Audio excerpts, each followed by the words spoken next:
I'm going to talk about what I call the hamster on the wheel. And the hamster on the wheel is, well, it's good to look at this saying, we are creatures of habit.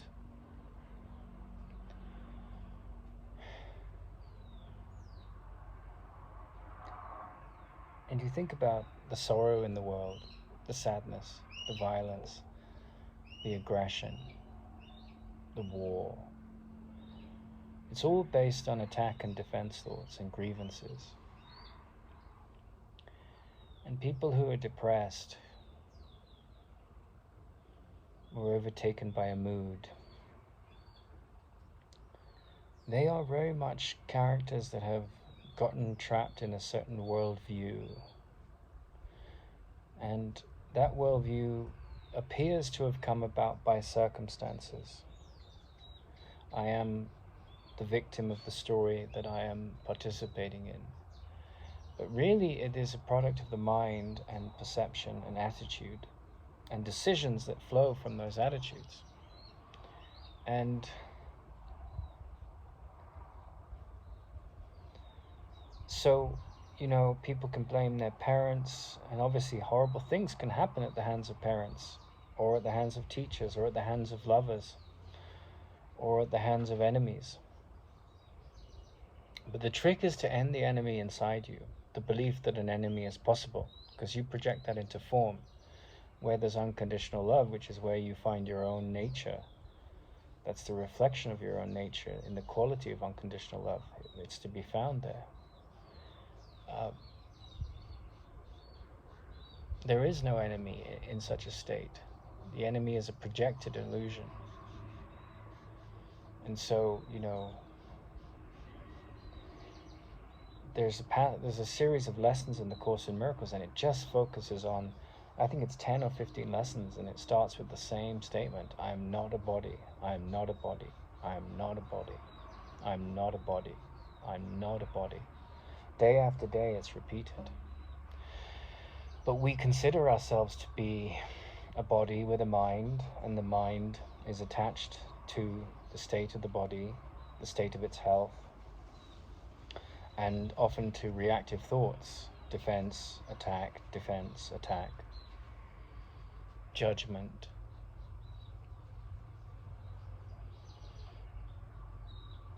And it's really quite extraordinary when people get this, how quickly their lives can change internally. The Course in Miracles says there are no neutral thoughts. So, a friend and I were talking about someone the other day who has a habit of just blocking people out. She studies the Course in Miracles, but she just blocks people out when she feels like they are below her. And we weren't judging her. We were observing how she behaves. And this kind of closing down, it's a form of attack when you have to block people that aren't harassing you, that aren't wanting anything from you, that are your friends. But it comes from a state of insecurity and judgment, and a dark place of fear. And we were looking at that not to dissect her psychology, but to see how the mind can get trapped with all of this baggage of fear. There is no reason to fear. Fear is an illusion. Now, if you're on the side of a cliff and you look over, there's a healthy intelligence that says keep away from the cliff edge. That's intelligence. But, when you hate someone, when you play the tape over and over in your head of how much you dislike someone, or how many grievances or justified wrath you have for a person,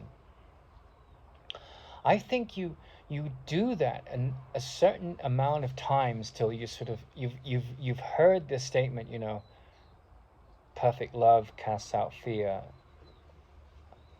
the opposite of love is hate, but what is all-encompassing can have no opposite. You have statements like that, and intellectually they pierce you. And then over a period of time, you take this victim story, like, my husband's not good enough, I wish my wife was prettier, I wish my wife was more attentive.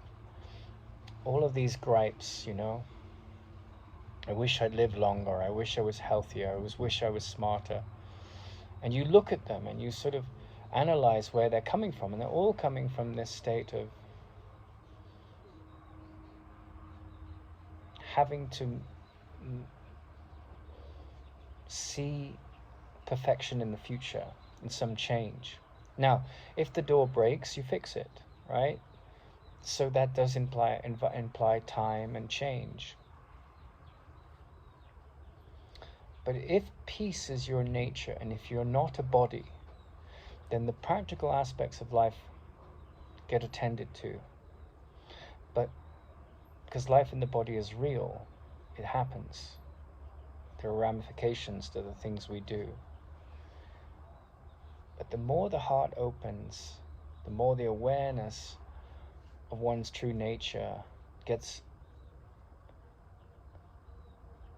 brought up, and the more that thoughts that dominate, the habits that dominate, get seen and dropped, the more the hamster running around on the wheel thinking that the world is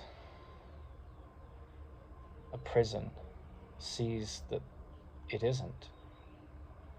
The hamster gets off the wheel and it sees that the mind, it's been running the wheel.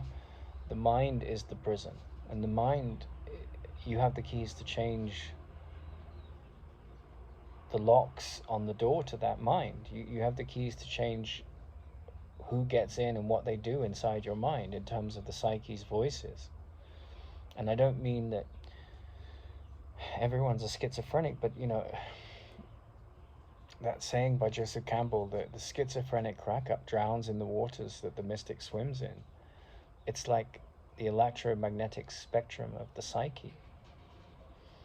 And you know, someone that's got a healed mind and that's constantly in that state doesn't see themselves as a body, takes care of the body, doesn't entertain fearful thoughts, doesn't judge, doesn't condemn, instantly forgives, doesn't attack, doesn't defend. They've mastered that.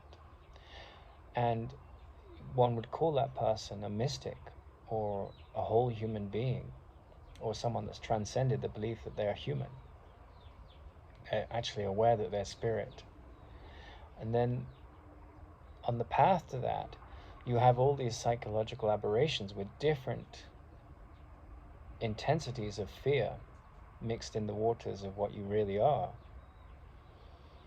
And so, you know, it really helps if you can look at the mind. It's like people get trapped either as like a hamster on a wheel or someone in a washing machine, just lost in this cycle, you know. If he hadn't done that, this wouldn't have happened to me.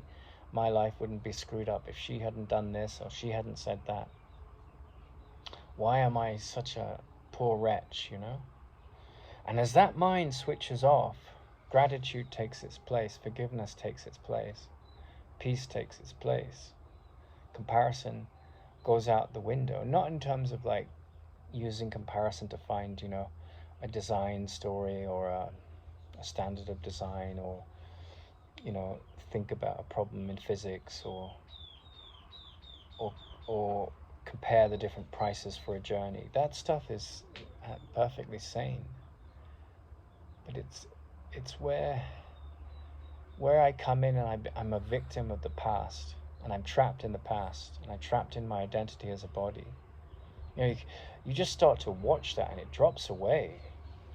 You know, and you practice it, and you practice it, and you practice it like a great violinist practices the violin every moment of the day while you're doing all your tasks, you know, while you're resting, while you're watching a movie, you know.